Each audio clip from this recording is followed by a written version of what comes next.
For some mind-boggling reason, it seems like everyone has the Constitution completely backwards. And I'm talking everyone from your average American to your local or national politician to thought leaders, a typical lawyer, and just about every single Supreme Court justice ever, with one or two notable exceptions. Everyone has the Constitution completely backwards.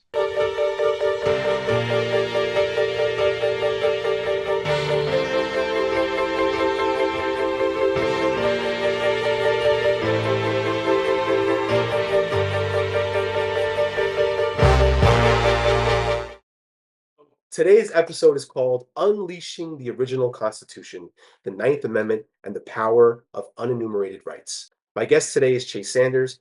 Hi, Chase. Thank you for being here with me today. Delighted to be here, Sam. Thank you.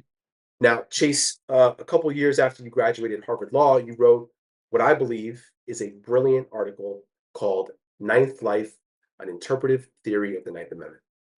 The Ninth Amendment says, and this is the Ninth Amendment in its entirety, the enumeration in the Constitution of certain rights shall not be construed to deny or disparage others retained by the people. That's it. That's the entire Ninth Amendment to the United States Constitution. Short and sweet. What are the other rights retained by the people? Right? So can you walk me through just sort of a brief introduction of the article? Yeah, sure. Happy to. And thank you again for the opportunity. So, as I go into in some detail in my article, when the founding fathers in the hot summer of 1787 in Philadelphia wrapped up the Constitution and they sent it out to the states to be reviewed, there was an immediate clamor from many of the states to say, hang on, this looks good, but we're creating a very powerful central government here, much stronger than the central government that was contemplated, as you know from history, by the Articles of Confederation. And we're nervous about the strength of this new central government. So we want a Bill of Rights. We want some rights specifically spelled out in this Constitution that the government cannot trample upon. And everybody agreed that there were many, many rights that the government could not trample upon. But there was some disagreement as to whether we needed a Bill of Rights. Right. And one of the main reasons for disagreement is because some of the founders said, well, gee, if you list out some rights, you're not going to get them all. You're going to necessarily exclude some rights. And so, we don't want to create the impression that the rights we protect in the Bill of Rights are the only ones that exist, because that could potentially make our government appear stronger. Some people argue that because Article 1 of the Constitution limits Congress's power to specifically enumerated powers, that would by definition mean that the rest of the area was not subject to, the rest of the areas were not subject to being legislated. And so we didn't need a Bill of Rights. But a lot of the folks who called themselves back in the day, as history calls them, the anti-federalists, said that's ivory tower claptrap. We want to protect certain rights in a Bill of Rights. And if it's a little bit redundant, so be it, but we want to do it. And so the compromise was, okay, we'll draft a Bill of Rights, but we're going to have in there this Ninth Amendment, which specifically says just because we list out a bunch of rights doesn't mean that there are not other rights retained by the people. And so the question immediately becomes, of course, like you said, well, what are those rights? And in the article, you'll see that I refer to one comment that was made by a founding father from Massachusetts named Elbridge Gerry, who said, well, gee, there's a right to wear your hat, if you please. We're not going to put that in the Constitution. But that kind of silliness sort of speaks to what the other rights were that were sort of going to be captured under this catch-all Ninth Amendment. In my view, the Ninth Amendment precludes legislation against acts that cause no physical or economic harm to consenting adults. Obviously, if there's children involved, we can protect children. Yep. If there is real physical or economic harm to adults, we can protect them, even if it's just harm to themselves. I don't even stretch the Ninth Amendment to ban sort of paternalistic acts like seatbelt laws. Right. My suggestion and the thesis of my article is it prevents Congress, and then when it was incorporated to the states, it prevents states from legislating against acts that simply cause, at worst, a quote unquote moral harm in the eyes of some. In other words, if a behavior doesn't cause physical or economic harm, but some people don't like the behavior, some people are outraged by it or find it morally unappealing, that alone is not sufficient.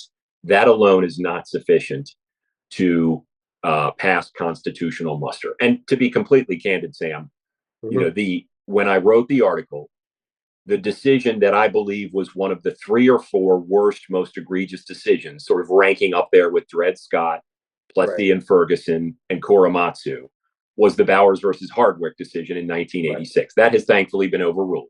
But that right. was just handed down, 3 or 4 years before I began work on this article. And as you know, that decision basically said that Georgia had a right to pass a law outlawing sex acts. And pardon the French here, some of this is going to be a little unsavory or explicit, but it That's what we basically like. outlawed sodomy only between homosexuals, Right. only same-sex sodomy. It expressly allowed it between heterosexual couples. And Mm. that's, in retrospect, kind of ridiculous. You could have made a case against Bowers, on the equal protection clause, probably. But that kind of argument that we as state citizens of Georgia don't want to know that homosexual sodomy is out there happening, this causes us moral harm, that's not sufficient. And that to me is a core classic case of what the Ninth Amendment should protect.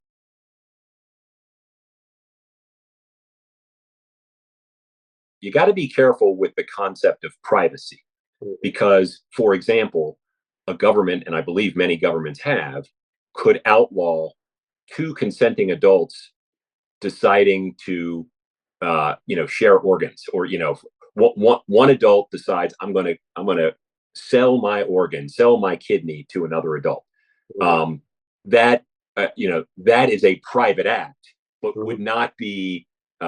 would not be prohibited by my interpretation of the Ninth Amendment because that clearly causes some physical harm. There are Right, serious physical ramifications right. to the donor of the kidney in that case, and so Mhm. so it's not really about the privacy. It's about it's sort of a combination of it's more about, do we have 2 consenting adults and there's no physical or economic harm? Again, I want to reiterate, some people might read my article and say, oh my God, you're propounding this radical new theory that's going to throw up all these unenumerated rights. It's Mm. really not. It's really pretty, no pun intended, pretty harmless, I think, the Right. interpretation, Mhm. because we're not going to have all that many laws. I mean, hopefully, Congress and state legislatures have better things to do than to outlaw practices which aren't really harmful to others. Right. And it's not going to happen all that much. Bowers was an egregious case. There are many others. There have been a few others, but it doesn't happen all that often. But the limitation is: do you have consenting adults involved, and is what they're proposing to do truly harmless, other than maybe moral harm or giving offense? That's not sufficient. But if it's economic or physical harm, that's fair game. I don't know if I have the same optimism as you about Congress wasting its time making ridiculous laws that meddle into people's lives, but we'll get to that later too. But I think that's a fair and good clarification. Keep it to show that it's narrow, because I think what you are alluding to is that a lot of the backlash against the Ninth Amendment, or against really the Griswold decision and the concurrence by, I think it's Justice Goldberg, right? Correct. Right, and sort of uh, they kind of make an argument as sort of a slippery slope, or that this is going to lead to all sorts of rights. God forbid people should have rights, and the irony also is that this often comes from the side of the political spectrum that, at least rhetorically, has adopted the mantle of liberty and rights and individual rights, and yet somehow they're scared that the people are going to have too many rights. Yeah. And I think your counter argument is one, it's good to have rights, right? The people should have rights. We'll talk about the presumption of liberty that I think you mentioned and Randy Barnett mentioned. But beyond that, the more practical or strategic argument that you're making is that, in fact, it's not going to happen. There's not going to be some explosion of rights, and I think the other concern is it's also not going to empower the judiciary to a point where they're going to take over the government and upset the balance of federalism, not so much federalism, but of the tripartite, government system that we have. Right? Is that fair? That is fair. And you actually brought up a case that maybe that was sort of the original Ninth Amendment test case per my theory, Mhm. and where sort of the Ninth Amendment came into prominence, which was the Griswold case in 1965, Griswold versus Connecticut. And for the benefit of viewers who aren't constitutional law nerds like you and I are, that was a situation where Connecticut tried to regulate private heterosexual married couples using contraception. And the court struck that down. And Justice Goldberg wrote his famous concurrence, which talked about um, zones and penumbras of privacy emanating from, the First, Fifth, 14th, and he also threw in the Ninth Amendments. In that concurring opinion, Justice Goldberg actually he kind of did and he didn't do the Ninth Amendment any favors. He did it a favor by mentioning it for the first time in sort of a prominent kind of civil rights case, and so he sort of made everybody remember that, hey, the Ninth Amendment is out there. Right. But by talking about sort of zones and penumbras and talking in very abstract language, he just, I think he uh, furthered the mystique that the Ninth Amendment should be ignored because it's impossible to interpret. I have tried to put out a very, straightforward way of interpreting it.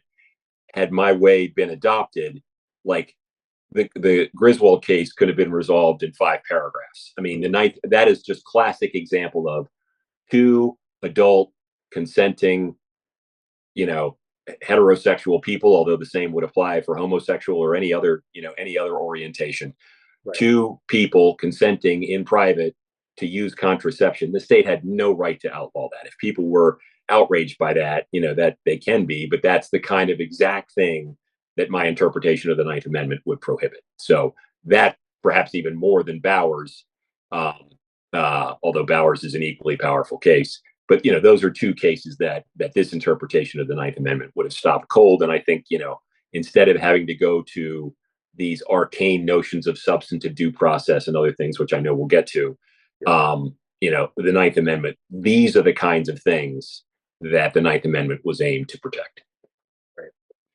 Well, so you mentioned penumbras, and you reminded me of a couple of different conversations I've had, one in law school and one I think shortly after, um, where they mocked that. They mocked, oh, and again, and I don't want to make this all partisan, but I got to call things as I see them. And look, I'm a liberal. I'm a Bernie Sanders liberal guy. That doesn't make me right or wrong. It just means that's where my bias is, and I hope people can take everything I say with a grain of salt and understand my perspective. So oftentimes when I speak to conservatives, they'll make fun of that and say, "Oh, what are these penumbras? Penumbras? What does that even mean? It makes no sense." And ironically, and it's exactly what you said. He sort of did it a favor and almost then undermined it, perhaps unintentionally, but by not just coming out and plainly saying, "Hey, here's what the Ninth Amendment says. It's very clear. Here's the history of what it says. And when you put those things together, especially if you're an originalist or even without being an originalist, either way, it's very clear what that means. It means what it says." I think Randy Barnett also has an article that I think literally is the Ninth Amendment. It means what it says, And so it's hard to escape that conclusion. Unfortunately, when people are too afraid to just come out and say things, they use language that actually, whether they mean to or not, undermines the strength of the thing that they're talking about. In this case, the Ninth Amendment. So when you start to do that, as you get further in the next case and the next case, you kind of are actually creating more and more obscurity, more and more nebulousness, so to speak, right?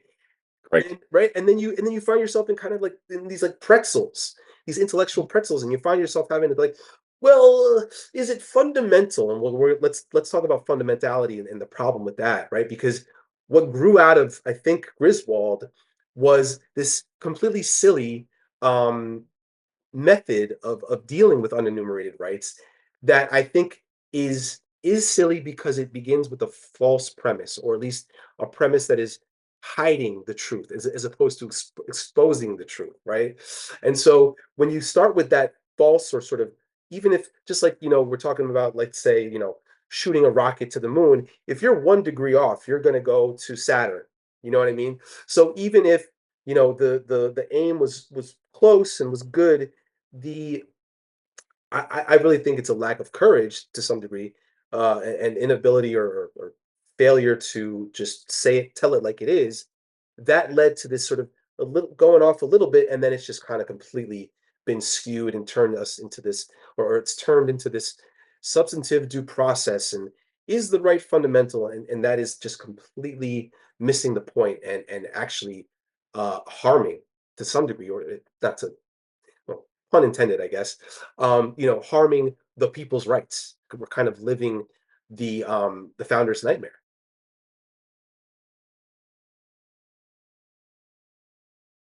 Instead of just sort of acknowledging that there are rights retained by the people and looking to natural law or natural rights and that, and using that as a baseline, or using your theory as a baseline, what has the majority, let's say, of the Supreme Court done in trying to use or addressing unenumerated rights and building a analytical framework different from yours to address those rights?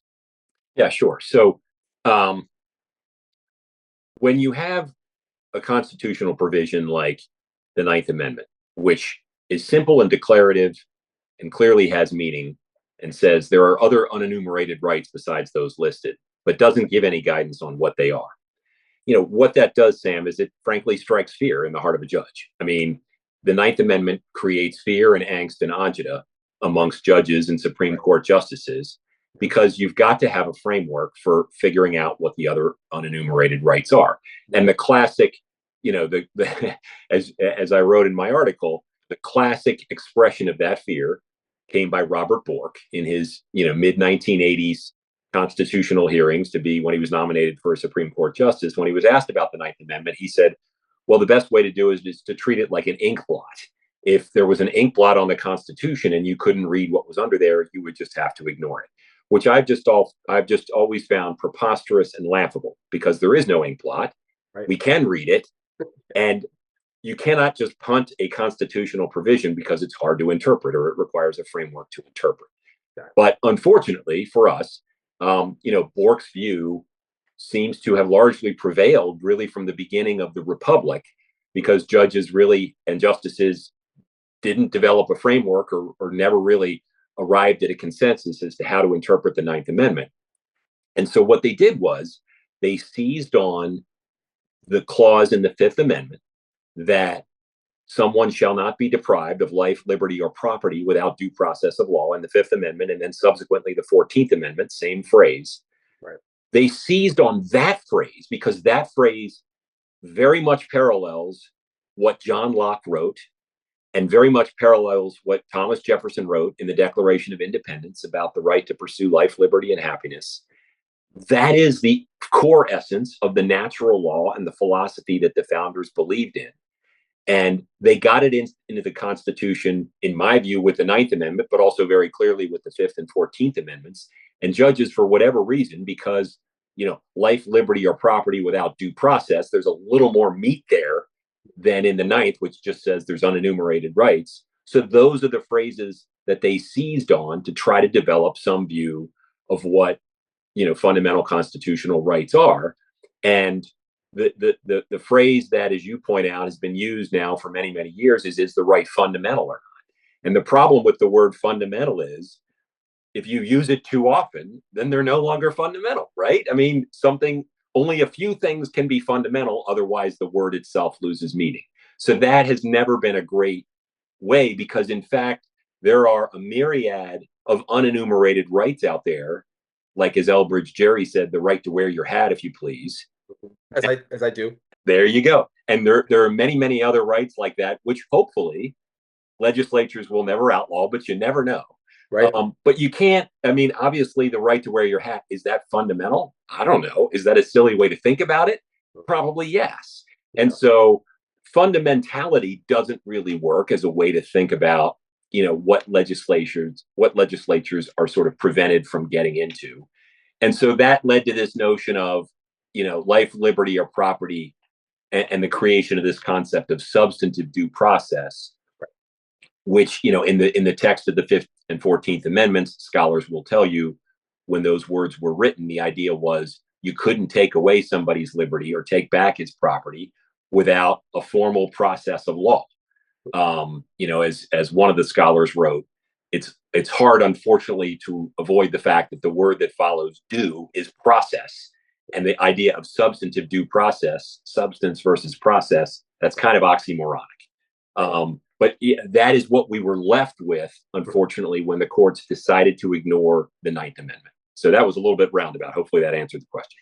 No, it does, and it's just funny to me though. I guess there's slightly more abstraction when you just say other rights, but it's not like the word, and you kind of just hit on that, due process. It's not like that doesn't automatically tell you what the process is either, right? So one could argue that you're kind of still stuck in the same boat. I guess maybe it's just a little bit nicer or easier. And perhaps, and here's where I put my tinfoil hat on, perhaps it's easier because when you say other rights, like you said, the fear is that, oh my god, we're just opening up a Pandora's box, where if you have slightly more specific or concrete words, you can find a way to limit things a little bit more, right? And when you were talking about fundamentality, right? The irony again is that there's a school of thought, let's call it conservative school of thought, and Robert Bork and Edward Meese and obviously Antonin Scalia, Justice Scalia, and some other really powerful and consequential figures in our American jurisprudence have long sort of talked about, you can't just substitute your own values for what the Constitution says. The Constitution is dead. It means what it said, except for the Ninth Amendment, and what it was understood as at the time of the founding, and that's it. We're done. Nothing more. The irony to me is that if fundamentality is your barometer, you can so easily substitute your values for what the law should be or what the law is. You can easily say, I don't think that's fundamental. And then you craft your argument accordingly. So it seems like it serves the exact purpose that a lot of the originalists and other sort of conservative schools of thought, it seems to completely do the opposite of what they're claiming they're trying to do. Is that a fair characterization? Look, I think that's right. When I wrote the piece, we obviously at that point were in the era of the Rehnquist court, which was more conservative than the Berger court, which was far more conservative than the Warren court. Right. We were in an era, even when I wrote the piece, where the country was sort of reacting to what were the perceived excesses of the Warren court, and the court was moving in a more conservative direction. Mhm. And so I did not have high hopes when I wrote the piece that it would be embraced anytime soon. I guess I had hopes that maybe 30 years hence it would have been embraced. One But would think. as MLK says, the arc of the moral universe is long. So maybe if I can live another 30, maybe I'll start to see the article cited a little more. So we'll see. But Yep. the problem is that we live in an era of where conservatives are, generally trying to shrink the universe of rights. Mhm. And the way that they have done that is, through this claim to textualism and originalism. Mhm. And the way that they do that is by going back to the history of the Constitution when it was drafted and trying to figure out what rights the founding fathers, what specific rights the founding fathers had in mind of being protected. Now, we can get into a whole separate debate, which is probably beyond the scope of this podcast, to say that view of looking at the world, in my view, is flawed because the Constitution was written to be a set of standards, not a set of specific prescriptions. The founding fathers knew that they couldn't see forever, so they wrote down a bunch of words that sort of created benchmarks. They said, don't make punishments cruel and unusual. They didn't say you can't lower criminals into vats of boiling oil. They said you can't have cruel and unusual punishments. And they wrote it that way because they knew over time society would probably evolve as to what its view of a cruel and unusual punishment is. So I think the whole premise of going back to what the founders had in mind is a little bit flawed. But set that aside, because that's a big other debate that could Well, that I could agree. Just for the record, I agree. yeah, that's a big other debate that could take us down a rabbit hole. And but the problem is, if you look at history, there's no history there to talk about the unenumerated rights because they're unenumerated. That's the whole point of this, is to say that just because we set forth these rights in the first 8 amendments, there's a whole other swath of unenumerated rights. So let me give you a couple of examples. Mhm. If tomorrow the Oklahoma legislature passed a law banning people from wearing hats on Tuesdays, there's nothing out there except maybe for Elbridge Gerry's statement that says a man has a right to wear his hat if he please. And so maybe the justices would find that statement and say, okay, there's specific history and thought there. We're striking down that law. Okay, kind of a silly example. Let me take one, though, that's a little more close to home, where I think you have seen some issues. Let's say the city of Omaha, Nebraska, decides that it wants its municipal employees to look nice when you walk into the city clerk's office. And so it passes a law that says, men shall not wear dreadlocks below shoulder length. Mhm. Now, there have been laws like that. Right. Right. And that really gets into my view of what the Ninth Amendment probably should prohibit. Because when you walk in and you see a city employee with dreadlocks below shoulder length, you may or may not particularly like how he or she looks. But that does not, in my view, and in the way I formulated an interpretive theory of the Ninth Amendment, that does not rise to the level of someone is acting to pursue their view of liberty. This is about, again, life, liberty, property, pursuit of happiness. That was the animating philosophy of the founders. If someone wants to wear their hair in dreadlocks, down to their shoulder blades, that doesn't cause any harm, physical or economic, to anyone else. That's just creating, that's just all that a law against something like that could be doing is trying to quell people's moral outrage. And that to me is where the Ninth Amendment draws the line. And so, again, the problem is it's sort of doubly hard. The Ninth Amendment is hard to interpret to begin with. But because we live in a time where the conservatives, who are in the ascendancy right now, certainly 6-3 on the Supreme Court, they refer so frequently back to history that sort of further handicaps the Ninth Amendment, because by definition, there's no history of unenumerated rights because they're unenumerated. So it's kind of a catch-22 there. We've got to break out of this idea that you need to look to history to find rights. That until we break out of that, the Ninth Amendment is going to continue to be a dead letter. Well, that brings me, I think, to my theory about that. Because I think instead of looking to history, I think we look to philosophy. Not to say that philosophy and history don't have any overlap, but I think one of the things that I have written, and partially in response to your article, and we agree on almost everything. I think this is the one point of departure, which I think is substantial nonetheless, which is the relationship between philosophy and law.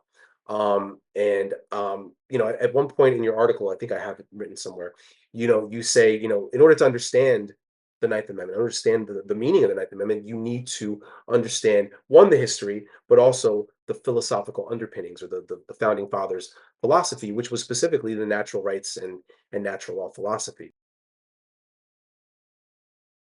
I want to go back to the idea of originalism. I just want to touch on it for a second because I think there's another irony here, which is originalism says you read the text first, and if it's clear, you probably don't even need to do anything, right?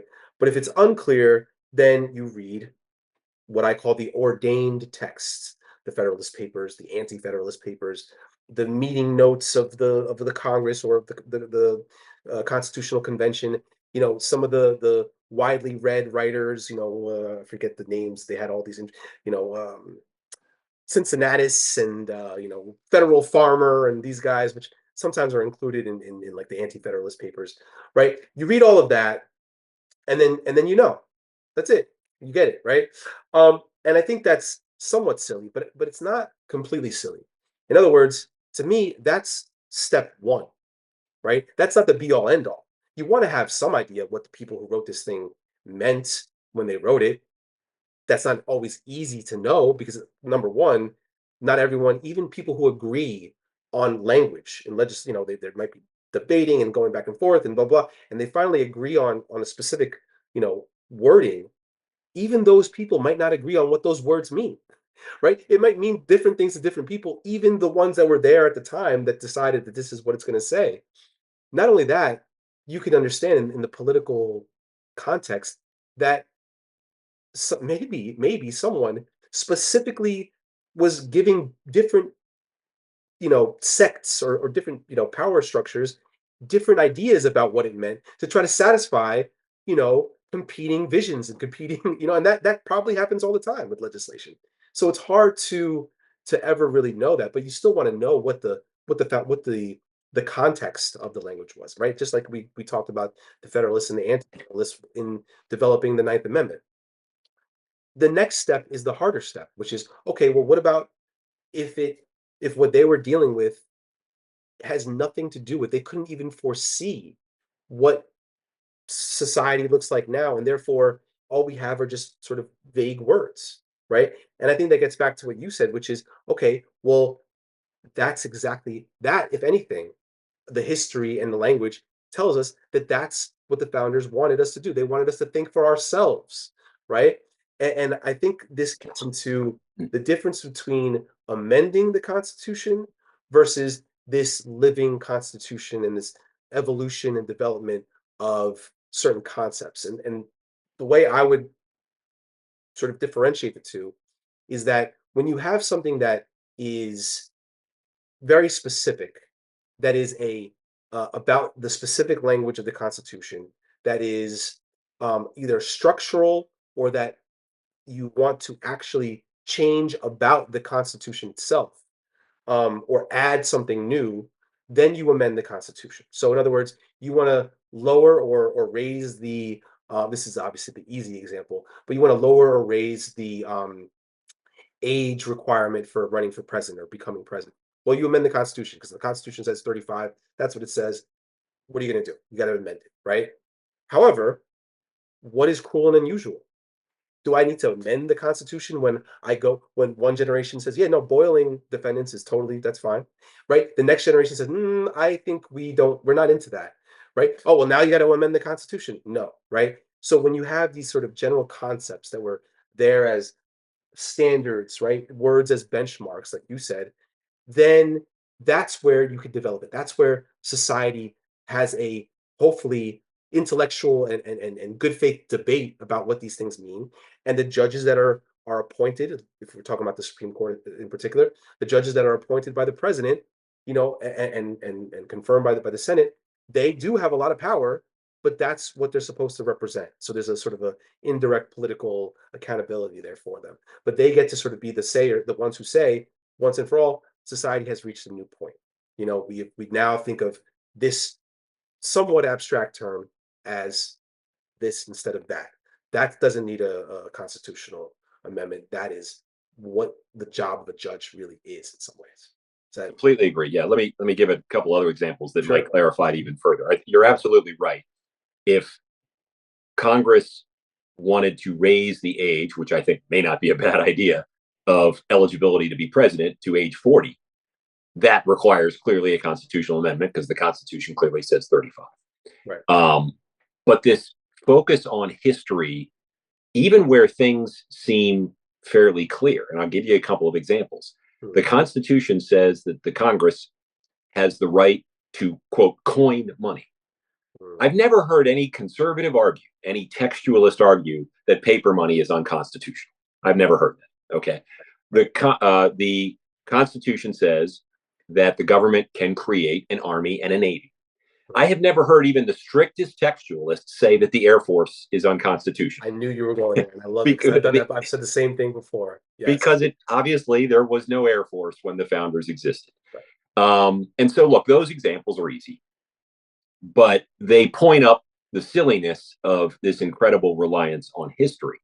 And obviously, where history becomes very important is on the interpretation of things like the Second Amendment, where, we now live in a world where, and this is just mind boggling to me, for the Supreme Court to evaluate a state restriction on guns, anything to do with guns, whether it's bump stocks or expanding the capacity of a magazine or the number of rounds per second that it can fire, Right. you have to look to the specific history of that possible restriction and see if it's part of the tradition in the government. In the annals of jurisprudence, is that particular, and I just we've reached a preposterous place Yeah. when it comes to gun laws. I mean, in my view, the Second Amendment clearly prevents the government from saying that citizens can't own guns.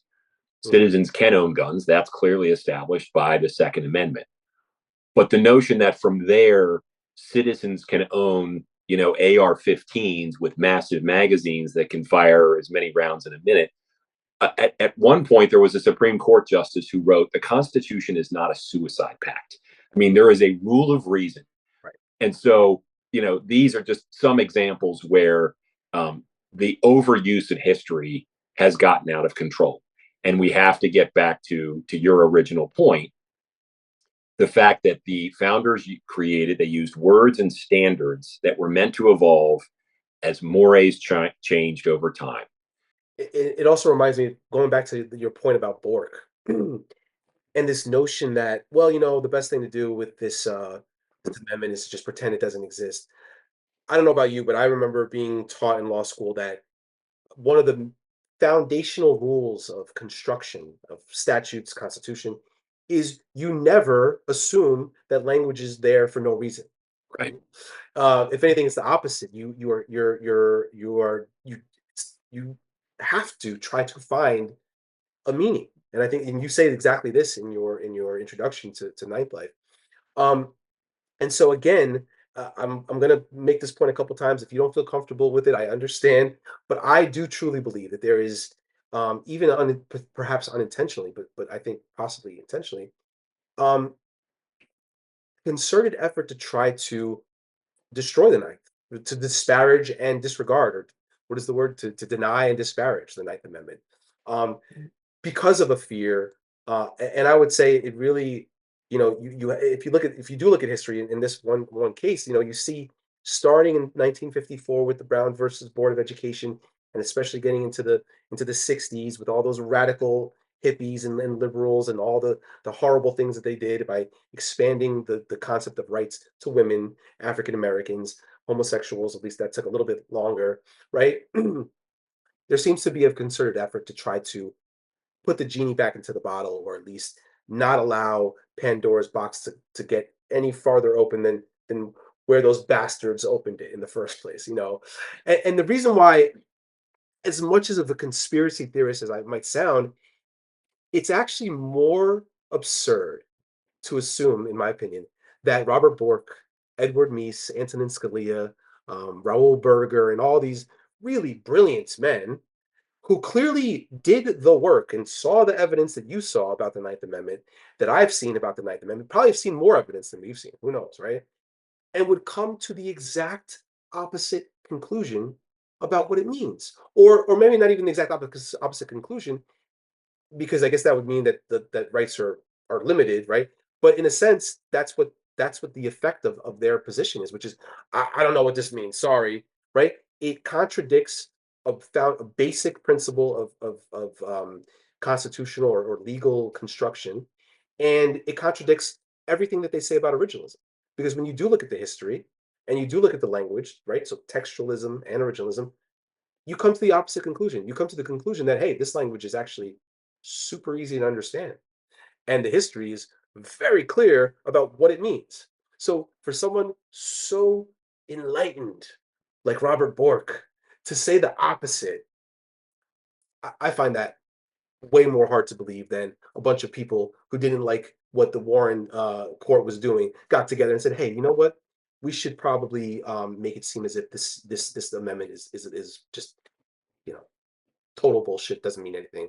And when we have to contradict ourselves, we will, because who's gonna who's gonna know? Who's gonna do the work like you and me to find out that that's what we're doing here? So I don't know. What do you want to touch that, or do you not want to touch that one? No, it's fine. I agree with your conclusion. Yeah, I'm not sure I fully agree with the way that you get there. Not that it yeah, really matters. I, fair enough. the conservative movement has deliberately and overtly relegated the Ninth Amendment to a dead letter. On that, we 100% agree. Right. I feel like it's more. I don't. I guess I'm not so much the conspiracy theorists that say they've developed this plan to deliberately ignore it, and they're claiming that it means the opposite of what it means. Mhm. Honestly, I think, Sam, it's a function of cowardice. It's going to take one Fair enough. very brave justice. No lower court judge is going to do Yeah. this. It's going to take one, ideally more than one. Five would be lovely, but if one or two or three in a concurring opinion or a dissenting opinion would step up to the plate and embrace a theory of interpreting the Ninth Amendment, until that happens, until there's some embracement of it at the Supreme Court level, the lower court judges aren't going to touch it because there's no jurisprudence on it. And so you're right. We all remember from law school those rules of construction, that the first and by far the largest rule of construction is, what does the text actually say? Yep. That is a clear winner for the Ninth Amendment. And what was the intent behind the text? That's also a clear winner for the Ninth Amendment. Right. But then third, what's all the history of interpreting it? And there's none. I mean, there's just none. And so that's the big weakness. You've got language that's clear with intent from 250 years ago that's clear, that has zero jurisprudential history. It's quite astonishing. It's a truly astonishing array of facts. And Absolutely. so what it's going to take is a Supreme Court justice or two or three with some courage to sort of articulate some theory, whether it's mine or somebody else's, as to what the Ninth Amendment could mean before the thing, would gain any traction. One commentator once said, and I quote this in the article, that mentioning the Ninth Amendment in sophisticated legal circles is a surefire way to get a laugh. I mean, the thing is, it's viewed as such a such a black box, such an open-ended, uninterpreted green field of, in the views of some, wonderful things, in the views of others, you know, gazillions of pitfalls and landmines. I actually view both of those extremes as quite wrong. I think the Ninth Amendment, if it were given, the interpretive theory that I've ascribed to it, wouldn't change our daily lives much at all. Because again, laws that offend the Ninth Amendment, as I read it, are relatively few and far between. But when they come up, they're consequential, and they need to be shut down immediately. They need to be recognized for what they are and called out and shut down. And that, to me, is the great sorrow of the current status quo we find ourselves in. We have this wonderful tool for shutting down things like Griswold, things like Bowers, things like people who can't room together, or people who can't grow their hair to shoulder length or whatever, that's not being used. And that's the shame of it. Right. Well, and I think it's probably more necessary than ever right now. We don't have to get too into it, but given at least certain opinions about the current political climate, it might be more important than ever to have this theory um, adopted by the Supreme Court, or at least by the populace, and then hopefully through popular pressure, eventually adopted in the courts. Because there might be, let's just again, I won't get too far into it. There may be reasons why we want to ensure that there's a presumption of liberty. Let's just say before we lose the plot entirely, so to speak.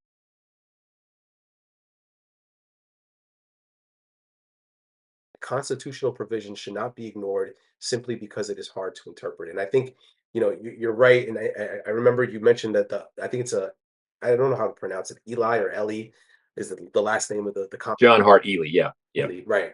So he said that, and then I think the next thing you said is that this article braves the laughter, and I love that line. And it really, that kind of really like gave me some inspiration, because I think that's exactly what we need.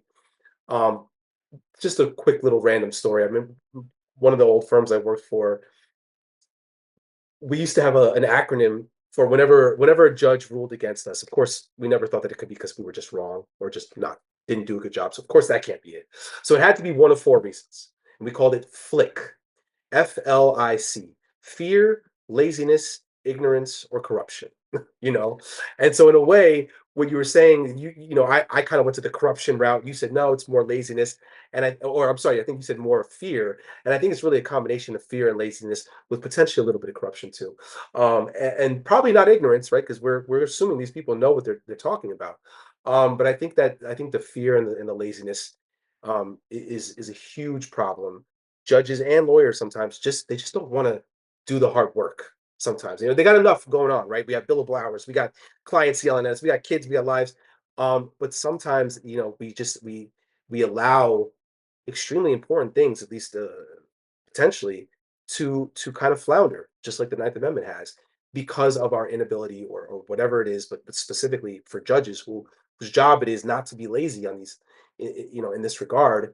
When they do, it's a real shame, and we are where we are now, partly because of it. What's interesting about the Bill of Rights is you have the First Amendment, in which the First Amendment and the Ninth and the Tenth are different from 2 through 7.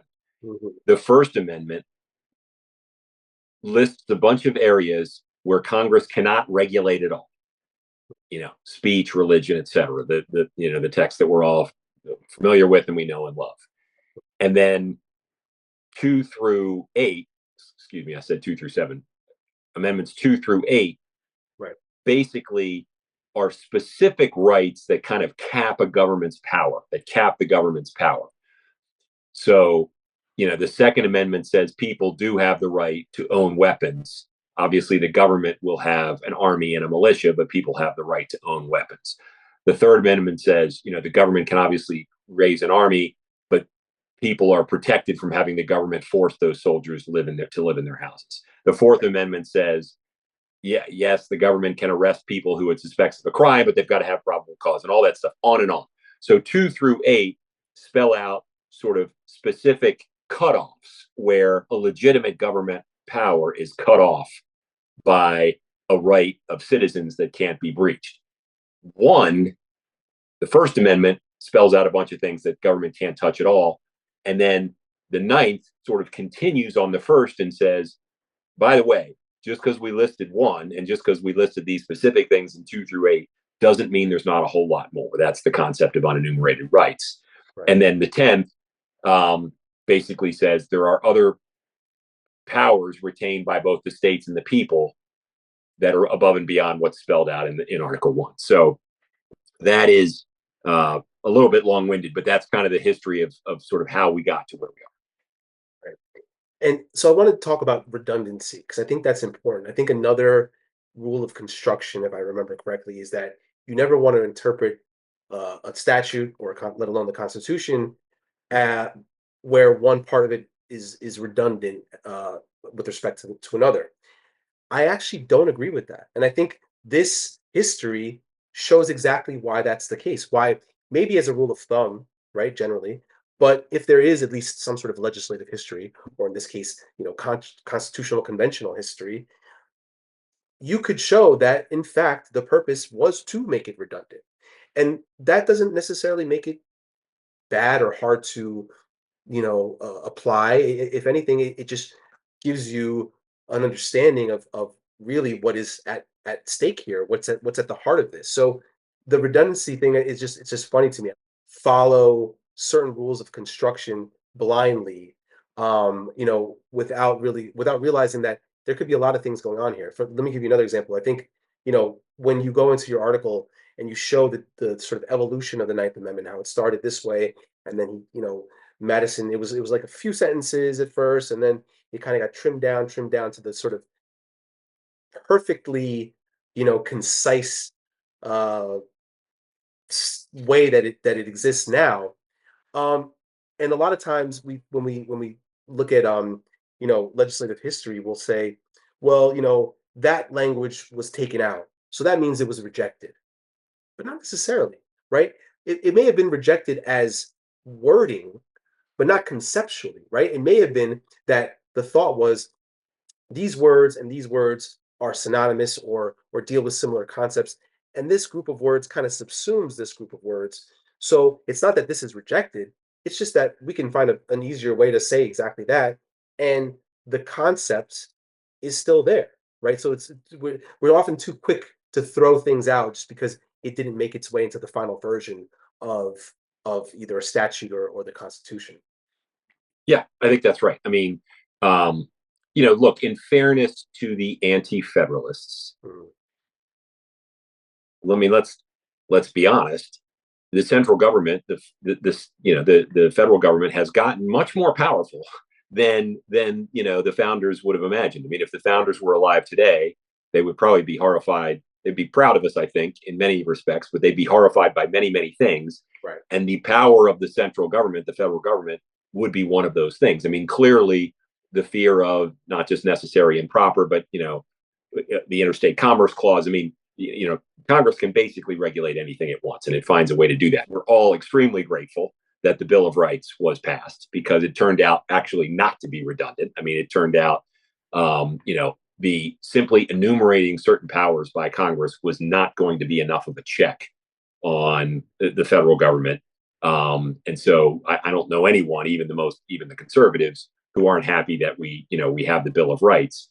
But it is shocking that even though everybody loves the First Amendment and loves the first 8 amendments, that there's just this happy-go-lucky, you know, merry neglect of the Ninth Amendment. It's just crazy. And like I said, it's going to take a couple of courageous judges or justices, maybe some very self-confident federal district judge or some circuit judges, will throw out a theory, and risk getting reversed. But some federal judges have to espouse some kind of interpretive theory for the Ninth Amendment. But that's what it'll take to bring it back to life. There's no history on it, and everybody's scared of If I ever become a judge, I will be the one. it. Outstanding. I love it. You can you can quote me one day if I ever get there. So the next part of the debate, once, like you said, the anti-federalists kind of won that argument, the next argument was the problem of incomplete or imperfect enumeration. So they then had that issue, and I think it's crucial to know or to understand that that debate is not so much about principles or values or philosophies. It's actually ironically a much more nitpicky technical argument, but one that has crucial consequences, right? And in a way, what they were doing is they were trying to figure out a way to debate a future wannabe tyrant or a future wannabe tyrannical Congress, an evil majoritarian or majority that's trying to abuse the rights of a minority, and one that would create a argument through what the founders called a negative implication, right? Once you list 14 things, well, the negative implication is that that's it, right? And so the entirety of the Ninth Amendment was simply to avoid and protect against that incorrect, flawed interpretation of an enumeration of rights, right? And so I want to bring us to um, James Madison. This is in your article. This is the Madison Resolution. This is page 767. Um, and so we're having these debates, and Madison is a Federalist, but he's like a real crafty politician too. And he was sort of kind of, I think, you could just sort of imagine him working both sides of the room, and trying to find a compromise, right? And so he says this. He goes, "It has been objected also against the Bill of Rights that by enumerating particular exceptions to the grant of power, and I think we want to maybe talk about this sort of relationship between power and rights. We'll get to that in a second. But by enumerating particular exceptions to the grant of power, it would disparage those rights which were not placed in that enumeration. And it might follow by implication that those rights which were not singled out were intended to be assigned into the hands of the general government and were consequently insecure. This is one of the most plausible arguments I've ever heard urged against the admission of a Bill of Rights into the system. But I have attempted it, as gentlemen may see, by turning to the last clause of the fourth resolution, and that's when he introduces what is different from, but the original, I guess, the first version of the Ninth Amendment, and then they kind of chopped it down and it became what we know of today. So the history is clear, right? It's very clear that they call him the father of the Constitution. It's very clear that the father of the Constitution literally had exactly this in mind: the fact that we don't want anyone to assume that the Constitution is a fully exhaustive list of all the people's rights. It's sort of like, and I'm sure you see this. Um, it's sort of like the way of saying including but not limited to, right? It's exactly that. It's like this is including but not limited to, right? And so what you do when you're writing that as a lawyer, you're literally trying to make it clear that what follows is not an exhaustive list, right? It's inclusory, not exclusionary, right? So I think that's so important for people to understand. And another reason why the language and the history is so clearly on our side, right?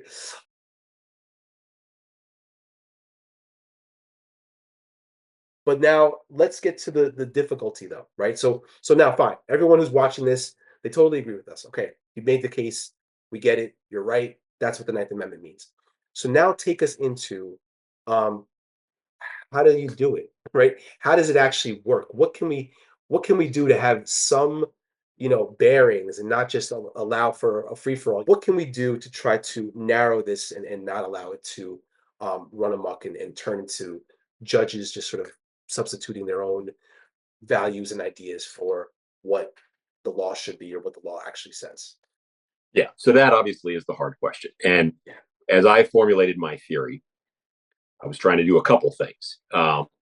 One is I was trying to get it right from a textualist perspective. I was trying to get it right from a historical perspective because I knew, you know, for the conservative majority that prevails now, that's everything, right? I mean, I knew that the theory would have to square with all research on original intent, all writings and readings at the time, all of what you called, I forget the phrase you used, those sort of core Ordained texts. ordained Yeah, the text. Yeah. ordained texts. Yeah, yeah, So the theory would have to square with all that.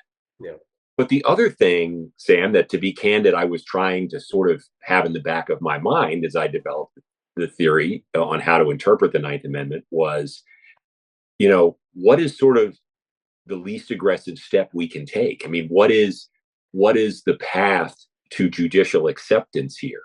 I knew that if I wrote, and I didn't really, this was never really one of my options, but I knew that if I put out a theory that said the Ninth Amendment, you know, absolutely, unquestionably, makes laws against abortion unconstitutional, I knew that would be extremely problematic. I mean, to my mind, the abortion question is probably the single hardest constitutional question that we've ever faced. It's an incredibly Agreed. hard issue. Yeah. And so I knew that if I put out a theory that sort of supposedly, easily wrap that up, Right. that's not that would never be a theory that would gain any credence. So Mhm. I was trying to, take what I considered to be a easy, logical, step to get this amendment. And I was not ever suggesting that my theory on how to interpret it would be the final step. It was meant to be the first step Right. to sort of identify sort of the low hanging fruit, the laws that very easily offended the Ninth Amendment. Maybe someday down the road, certainly not in the current environment, but maybe someday down the road, people will take my theory a step further and say, well, there's another class of laws that it should probably outlaw. But I was trying to take that first step. But again, far more importantly, I was trying to adhere to the original intent. The problem is, as we've just been discussing, because these rights specifically are unenumerated, there's not a lot of examples there. There's not a lot of history. We have the one about, wearing your hat, if you please, and there's a few others, but there's just not that much history. So that's where we have to do something that I know you agree with, but it's also dangerous. We have to look to philosophy. And that's where all the textualists and the originalists will say, oh, come on, you cannot be serious. We cannot look to philosophy here. But my response to that would be, what is the Declaration of Independence but Thomas Jefferson setting forth the philosophy that the founders ascribed and the philosophy that would govern the United States. That's what the Declaration of Independence is.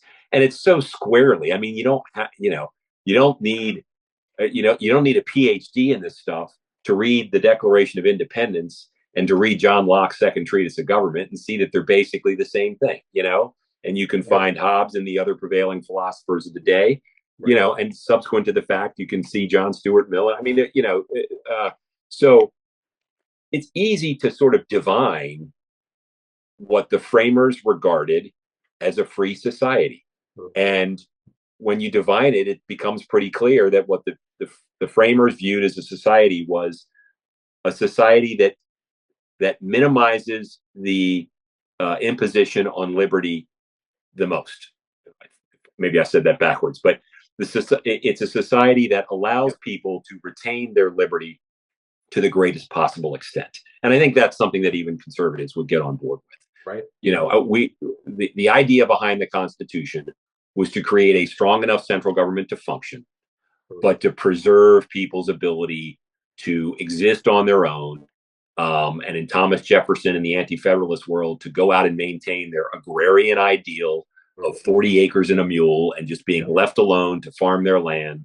The folks like Hamilton who lived in New York City and the city dwellers probably had a slightly different view on that. But, it was to leave people alone except where the government had to intervene.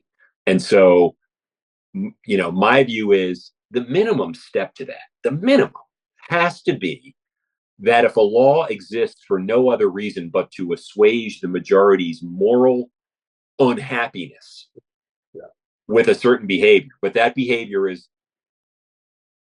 among consenting adults, no kids involved, and is not causing any physical or economic harm, and it's just to assuage the moral, sort of happiness of the majority, that's a law that has to fail.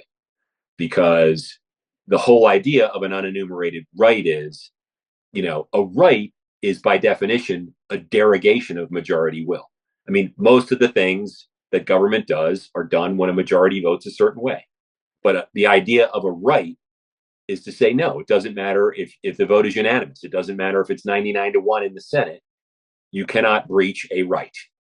And what I was trying to do was set forth a view that comported with the limited textual history we have from the time, but the voluminous sort of philosophical history of what we knew animated the founders, and create this standard whereby if you're outlawing a practice just because it creates moral harm, but there is no economic or physical harm, that's got to fall. So that's the history. It just seems like it fits everyone's conception of liberty. You could go further, and then maybe that's where people might start to disagree. But again, going back to what we originally began this with, and I think one of the examples, the wearing your hat, right, or the dreadlock example is even better. It seems like what we're trying to avoid is a sort of a kind of a society of maybe busybody is not the right word, but people who are. This is actually let's bring it to a modern framing, which is people that are too easily offended. Right. This is now kind of maybe a criticism of our side, right, of the left to a certain degree, and then using that as a justification for imposing a worldview on everyone else, right? And this seems to fit in terms of freedom of religion, right? In my religion, it is offensive for you to wear that, or for you to look like that, or for you to do that. So what? Right? That's why the very common phrase, well, it's a free country. It kind of revolves around those kinds of things, right? Like, I'm not doing you any harm. It's no skin off your back. So why mess with me? Leave me alone. Let me express myself. And this kind of gets into the First Amendment, right? It's part of the self-expression. And I think towards the end of your article, you talk about this sort of overlap between the First Amendment and the Ninth Amendment, and how you can look at it differently. And that, ironically, looking at it through the Ninth Amendment might broaden even First Amendment rights to some degree that we normally think of. Yeah, I mean, look, I mean, we can talk about, let's just bring it home with a real actual live example from today. Okay, we can talk about the right to wear your hat or wear your hair long, but let's pick a harder case that we Sure. know is coming down the pike. Actually, we're going to get a Supreme Court ruling on this any day, which is pornography. Okay. Mhm. So in 1976, I believe it was, in Miller v. California, the Supreme Court, upheld pornography through what I believe was this very convoluted, is the material obscene? Does it have any redeeming social value? That whole Miller test, which we all took in constitutional law, trying to sort of jam the idea of protected, you know, depiction of sexual content into the First Amendment. To me, that was always a little odd. I mean, are porn performers freely speaking? Maybe. I mean, but Is I don't. that art? I don't know. Yeah, Yeah. but trying to sort of impose a First Amendment freedom of expression overlay on something like pornography, I just think is an awkward fit. To me, the Ninth Amendment is the no-brainer amendment for pornography. Now, as you know, as the viewers may know, what's coming down the pike here is, a bunch of states have imposed a fairly restrictive firewall on pornography intended to supposedly block out minors. The Ninth Amendment certainly does not prevent states from blocking minors from seeing pornography. The question is this law sort of overbroad, to use the legal term? Is it overreaching? And does it sort of knock out too many consenting adults who would like to see the pornography, but they can't navigate the firewall? So that's what the case is going to turn on. I have a feeling I know which way it's going to come out with this particular court. But just so here's a live issue: porn. Yeah. That in our day and age, it's been legal for 50 years. You and I both know that there is a large swath of conservative society that would like nothing more than to outlaw porn. And this may very well be sort of their first step attempt to do it. I mean, they had the victory with Roe versus Wade. You can now see Obergefell v. Hodges, in their sights on gay marriage. And I think, porn is in their sights. Obergefell v. Hodges, I think, is probably more of an equal protection case than a Ninth Amendment case.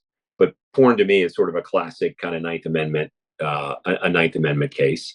And I mean, this is just a perfect example of, if people want to make porn and they're consenting adults and others want to watch it, there is no physical or economic harm there. It is purely a moral harm. And it's just classic fodder for Ninth Amendment protection.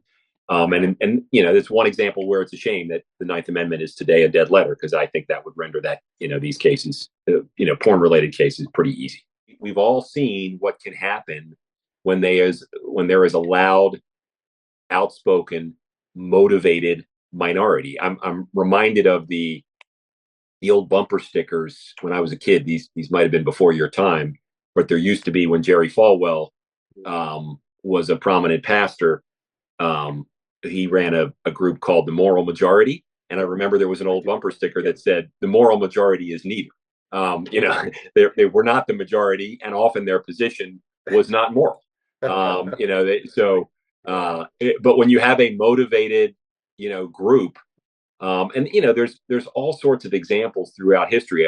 I was struck. A friend of mine 2 days ago on Facebook posted how grateful he was that this week was the 50th anniversary of Loving versus Virginia, which struck down laws against, miscegenation. Right. Again, there's would that Virginia statute at issue have been better struck down by the Ninth Amendment or the Equal Protection Clause? Debatable. But clearly a very motivated majority at that time that didn't want to see blacks and whites getting married. I mean, so the evolving sort of standards of society it's a critical reason why we have to have these constitutional frameworks in place, and just rendering the Ninth Amendment to a dead letter is just such a tragedy, because it could have prevented some of these situations. If the Ninth Amendment were alive today, this porn case would be a lot closer, and it would be a lot more scrutinized. And my guess is, when it comes down, you're going to see, it's my guess is that the Supreme Court's going to uphold these laws, and there will be a few dissents saying that, these restrictions on knocking out minors are overbroad. I think you would see that be a closer case had porn always been regulated or viewed through the lens of the Ninth Amendment as opposed to the First, where it's always been an awkward fit.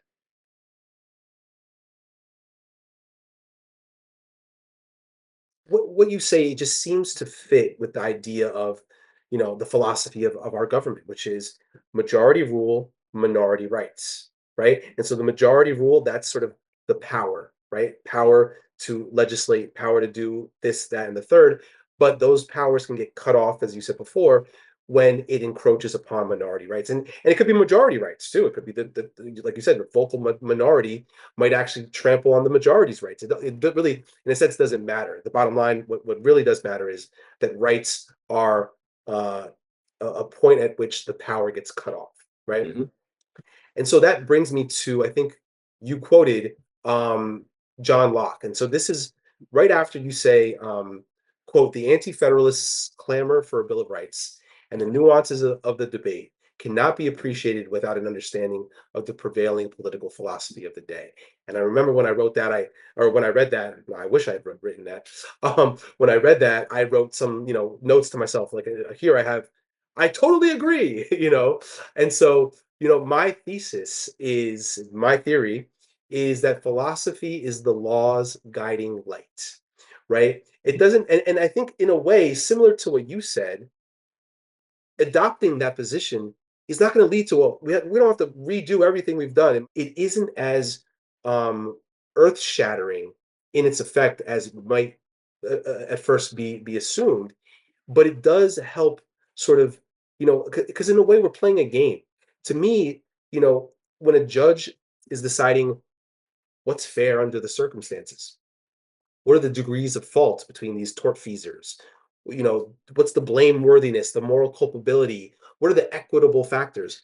What else are they doing but moral philosophy and applying that moral philosophy to real life situations, which to me is the height of what philosophy should be, right? Philosophy usually gets a knock because it's ivory tower and it's not applicable. Well, okay, it doesn't have to be, but it should be, at least in my opinion.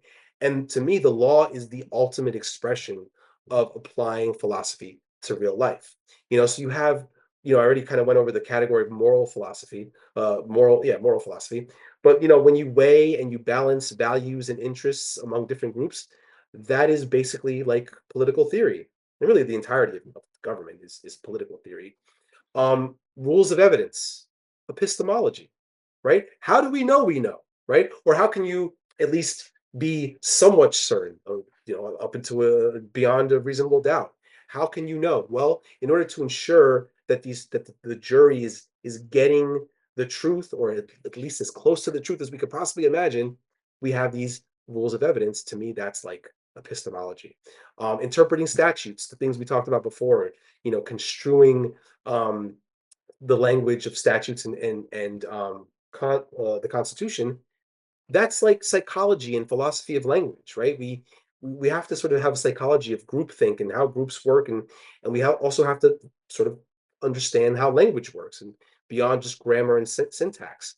And the last example I'll give you is, what is the common law other than literally published peer review articles, right? So the whole thing is really, to me, is philosophy.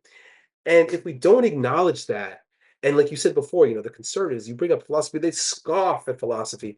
Meanwhile, half of them have, undergraduate degrees in philosophy and political philosophy, and are constantly citing John Locke. But somehow these are totally separate spheres that have no business ever, never the twain shall meet. It's silly to me. So anyway, with all that said, you then mentioned John Locke. And you say that I wrote here, political philosopher extraordinaire, and he's very much very influential at the time and still to this day. What he wrote in the second treatise of government really kind of, as you said, it encapsulates the political philosophy of our government. I want to just try to quickly read it. He says, people, human beings, citizens, divest themselves of their natural liberty and put on the bonds of civil society by agreeing with other men to join and unite into a community for their comfortable, safe, and peaceable living one amongst another. Right? So, in other words, theoretically, right?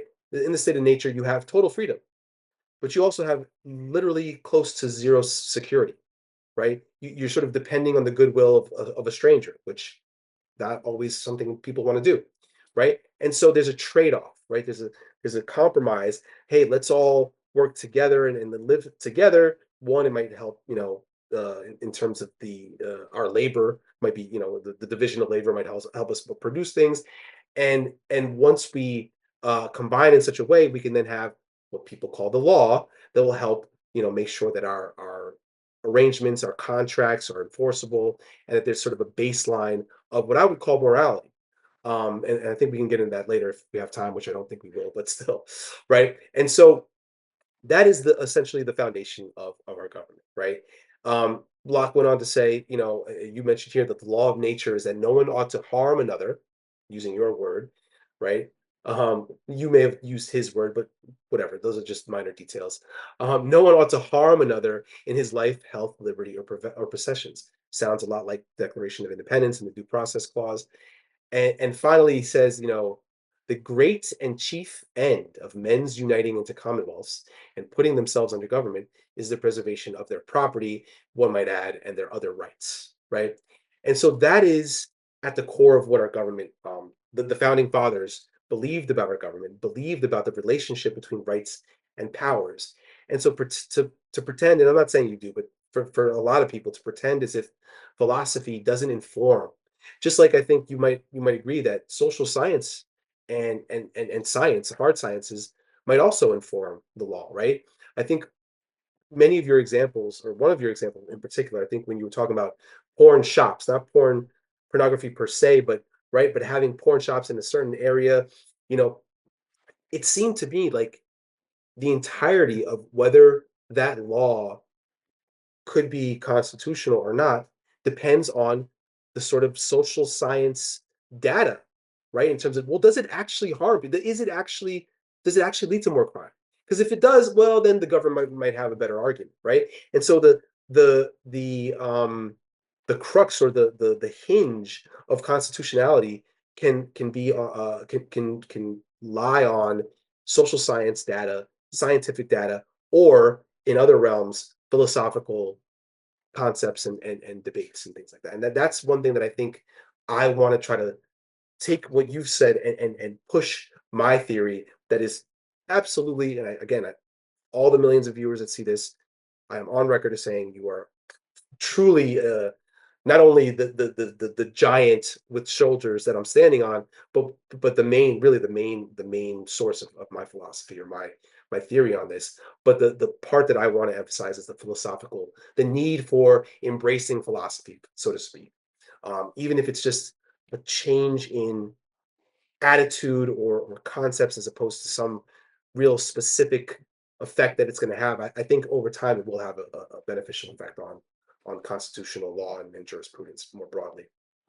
Yeah, I mean, I can't disagree with that. I mean, if it's silly to deny the impact of philosophy on the framers. I mean, especially for folks who consider themselves to be historians and textualists. Right.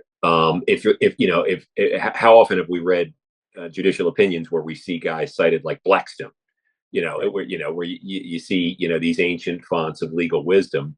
You might as well cite Locke and Hobbes, because Right. they had every bit as much bearing on what the founders were thinking as guys like Blackstone.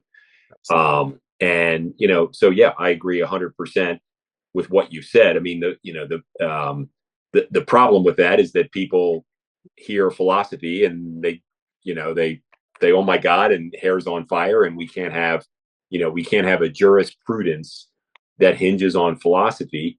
No, the full extent of the jurisprudence can't hinge on philosophy, but to get to very base level layers, Right. it can, and it does, and it should, and it must, because that, again, for reasons that we've talked about, unenumerated rights, there's not going to be any judicial history around specific unenumerated rights.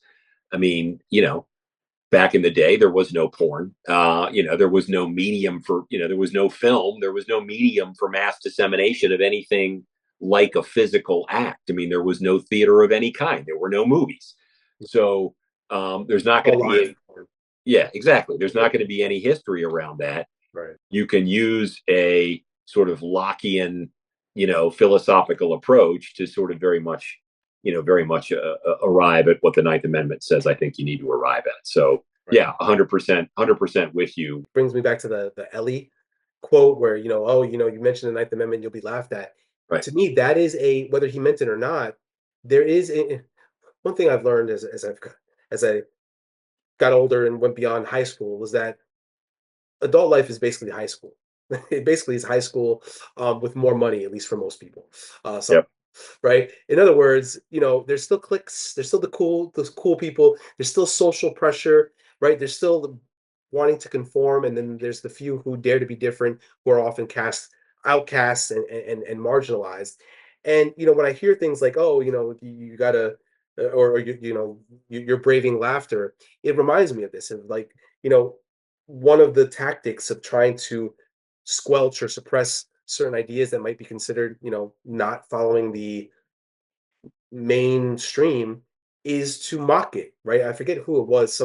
Somebody said, something to the effect of like, any dangerous new idea, at first I think they try to kill it outright. Then they mock it, and then eventually they accept it and say that they were Yeah. the ones that thought about it the whole, all along. Yeah. Right? And so I think we're still at the mocking stage. We haven't gotten that far, and I think we have to be brave. You know what I mean? And this is the time to stand up and to be brave and not to be afraid.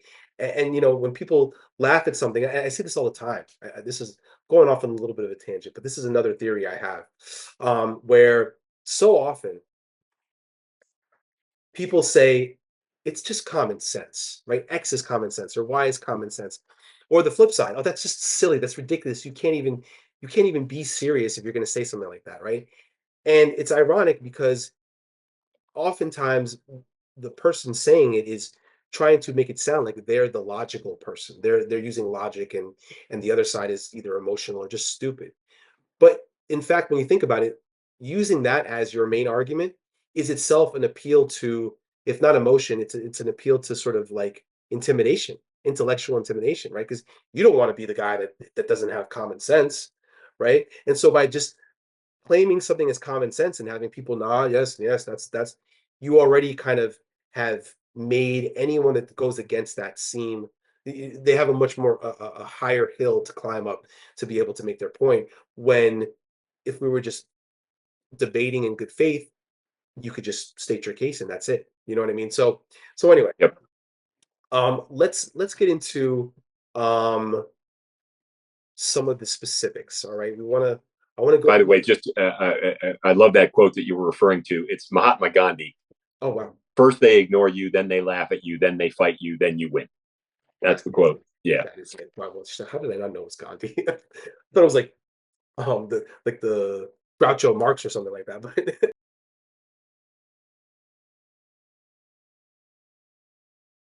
I want to go through applying your theory to some specific cases. We did that on a couple. We did it a couple times. Let's see if we could do a couple more. How about this? You tell me which ones you would want to do, and then I want to get to trans rights. Yeah. Do you want to address that first, just because we have limited time? Sure. That's Okay, good. so Great so topic. Very timely. and I'll be very honest with you. I have no clue how the Ninth Amendment in your interpretive theory would address that. So please expound. I would love to know what you think. It's interesting. That's a great question. I have not given that particular example much thought, so I'm going to riff off the top of my head. Sure. So the most recent example that we've seen in the news is where the state of Tennessee and other states have have sort of forbidden medical medical assistance to minors who wish to transition. I Right. don't think the Ninth Amendment would um, could be invoked to stop those laws. When some kids reach an age, even sometimes before puberty, where they believe that they feel like they're in the wrong body, they want to take medical steps to delay the onset of what they know will be a very painful and awkward puberty for them. And Tennessee outlawed medical practitioners from giving those steps. Um, a brutally difficult, contentious issue that I have nowhere near the expertise to sort of give advice on as to whether, how harmful that is medically, what ramifications that could have for far down the road. But I think it's pretty easy to come to the conclusion that, given that A, minors are involved, and B, you're talking about medical procedures, that could fundamentally change the course of, a person's development. There clearly is something potentially more than just moral harm at stake here. Although I do believe that in the case of Tennessee and the other states that have outlawed it, it's moral harm that's driving this, which is annoying to many of Right. us. Right. Is it, so It, can I just, yeah. is there any way that we would be able to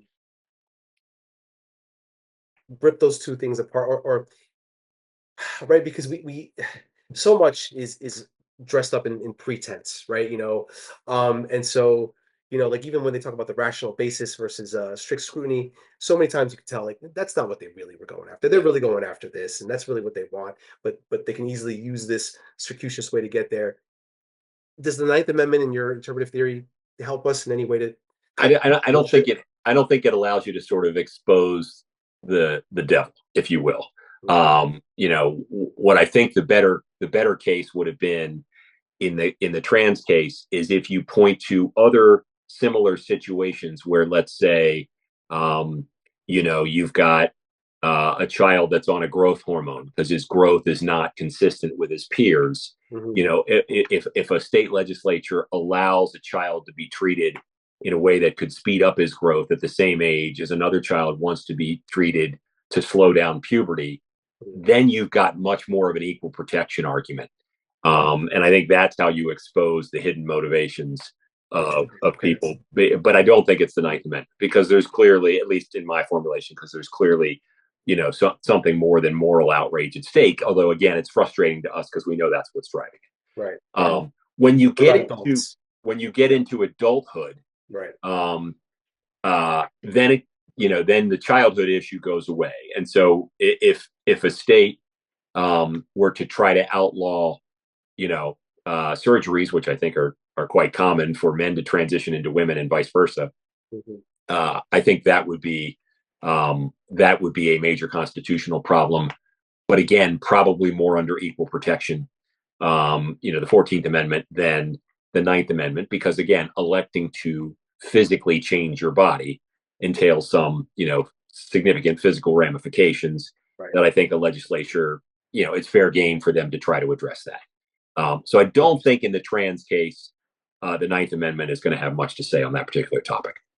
It's interesting to me though, because given the amount of weight that I think you, regardless of just the Ninth Amendment, but even in the Ninth Amendment context, give to scientific data and that kind of thing, as opposed to moral outrage, or and whatever the majority thinks.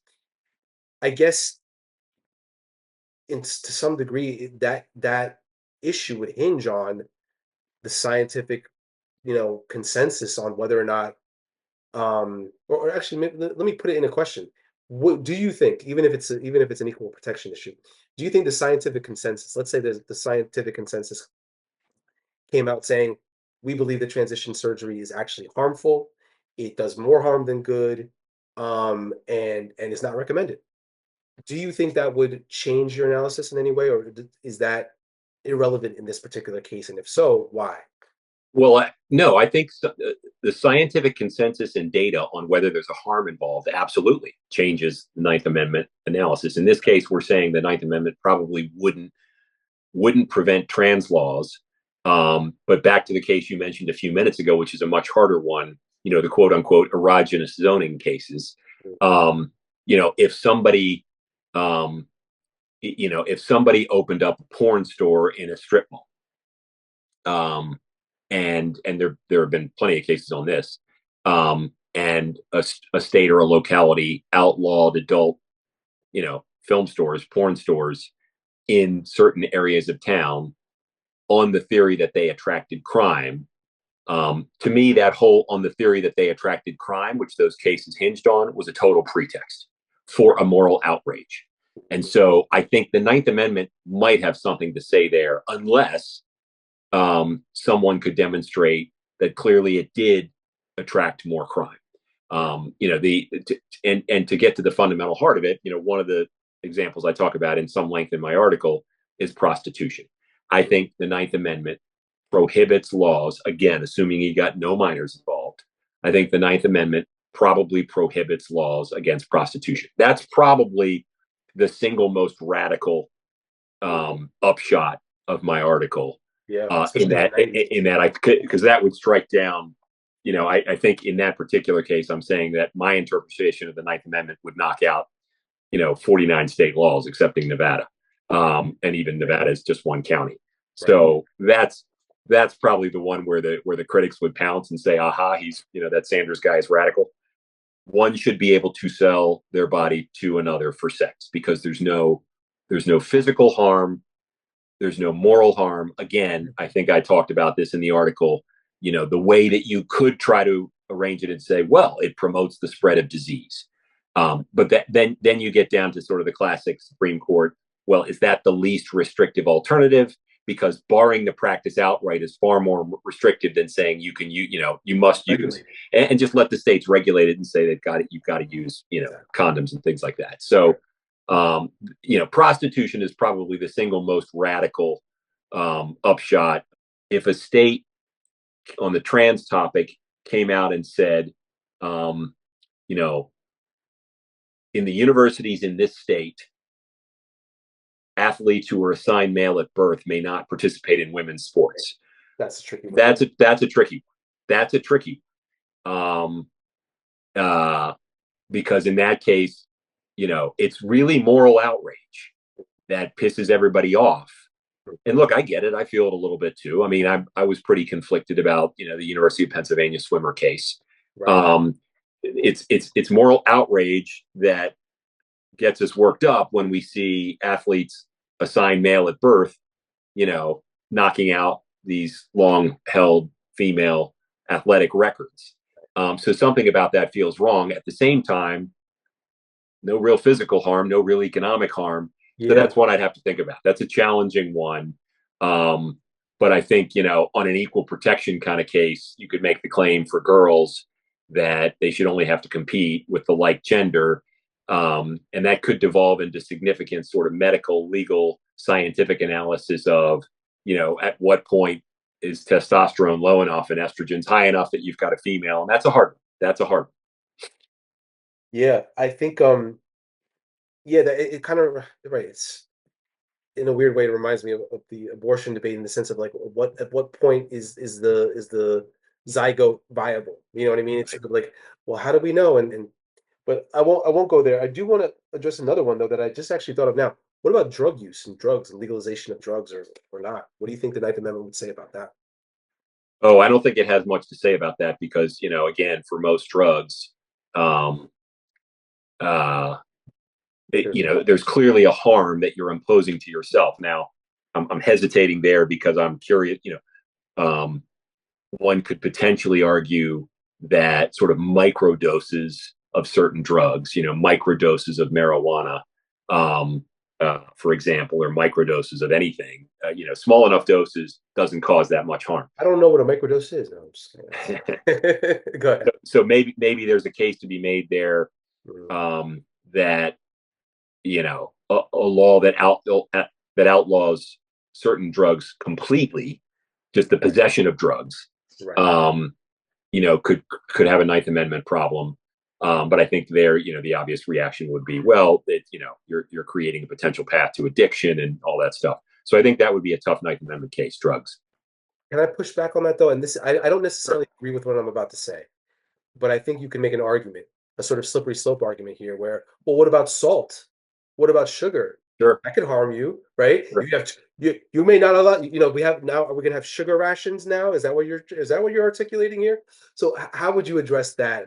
Where's the cutoff, or is there something else that makes that a clear case of one thing and drugs a clear case of something else? I don't have a great answer to that because, in fact, I've been reading, I was reading just in the last couple of weeks that, many people, we're obviously waking up to the dangers of alcohol. You see alcohol in the news a lot about how bad it is for you, and all those old scientific studies that said a glass of wine a day is good for you. That's all been debunked.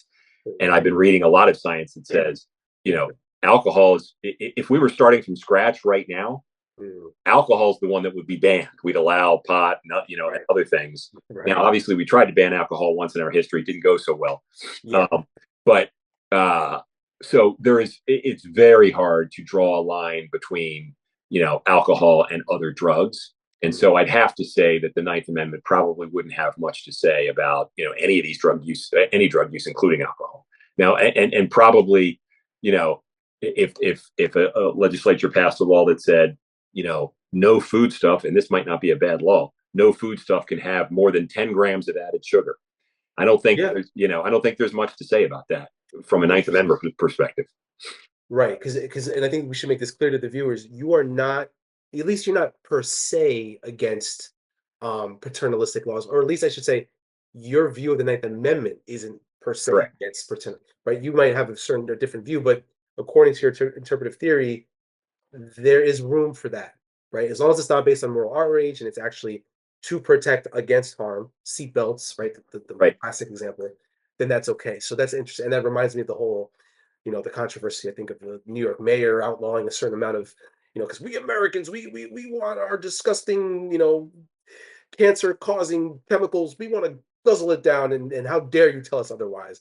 So that would not be a fair Ninth Amendment argument, according to your theory. Is that correct? Yeah, I don't think you can. I Interesting. don't think you can use the Ninth Amendment to make a case that any legislative attempts to reduce, the intake of substances that we know in high doses are dangerous. I don't think you could go for it. Yeah. Interesting, because there's a good overlap, or I should say, kind of a, the horseshoe theory of politics, where Yep. you go far enough right or far enough left, you kind of come back around like, oh, how are we, right? So there's a bit of that, but not too much. And I think you just showed that where that ends, because a lot, like the prostitution example, uh, crazy liberals, only crazy liberals would think that, but actually not, no, not so. Libertarians, hardcore principled libertarians who consider themselves on the right, they would probably say the same thing. And so you have that there in your theory, but not everywhere, because I think a lot of libertarians and certain liberals like me would advocate for decriminalizing, if not legalizing, most, if not all, drugs. And again, I'm not saying your personal view is this way or that way, but your interpretive theory says Correct. whatever you want, fine, but the Ninth Amendment is not necessarily gonna get you there, so to speak. That's right. That's right. That's exactly right. Interesting. Interesting. All right. So I don't know how much time you have. I've basically touched like 5% of my outline and my scripts here.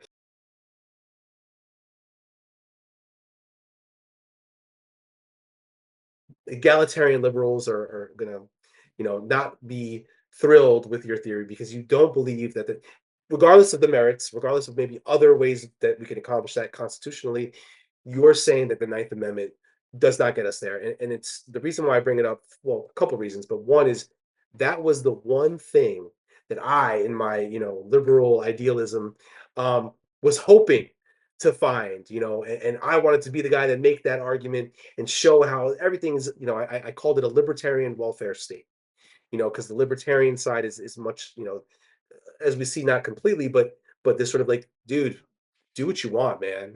As long as it's no harm to me, do what you want, dude. Right? There's a little bit of that.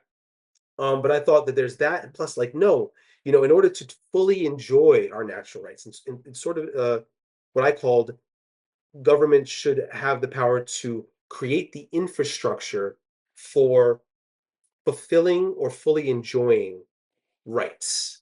And that in that regard, that would give the government power, ironically, to take people out of poverty, right? Because how can you truly enjoy your rights if you're barely able to eat food? You know what I mean?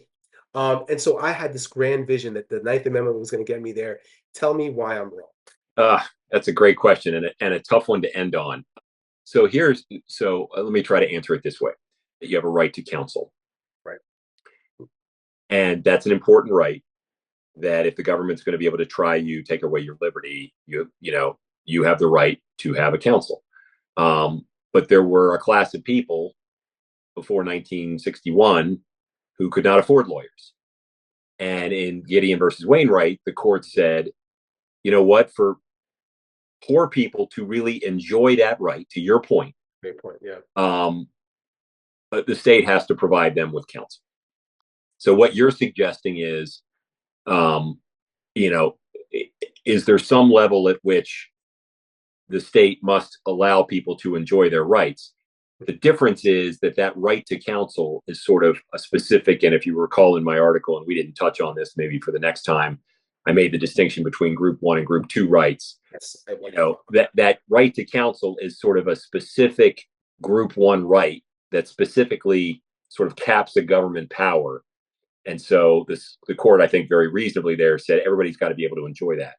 But to say that the government has to create the infrastructure to enjoy the vast negative amount of group two rights of just general liberty, like being able to wear your hat, how do you do that? That's really hard to do. But look, I can see.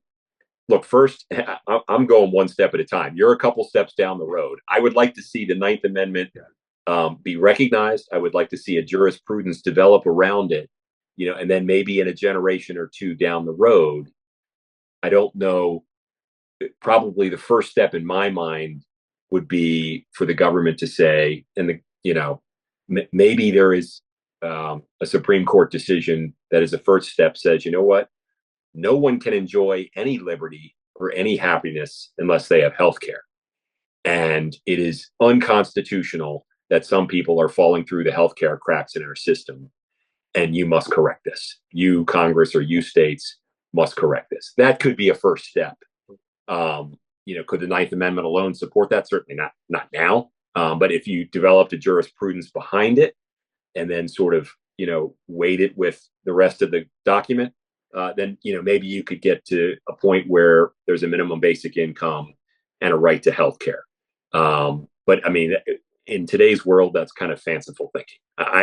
I'm looking for a jurisprudence to develop behind the Ninth Amendment for it to be recognized, stop being laughed at, treated as legitimate, and then maybe we can aim for loftier goals down the road. So you're saying, strategically speaking, I should just shut up. I'm just saying one step at a time, Sam. Thank you so much for being here and taking your time out. And we'll reconvene as soon as we possibly can. Thank you, Sam. Really appreciate it.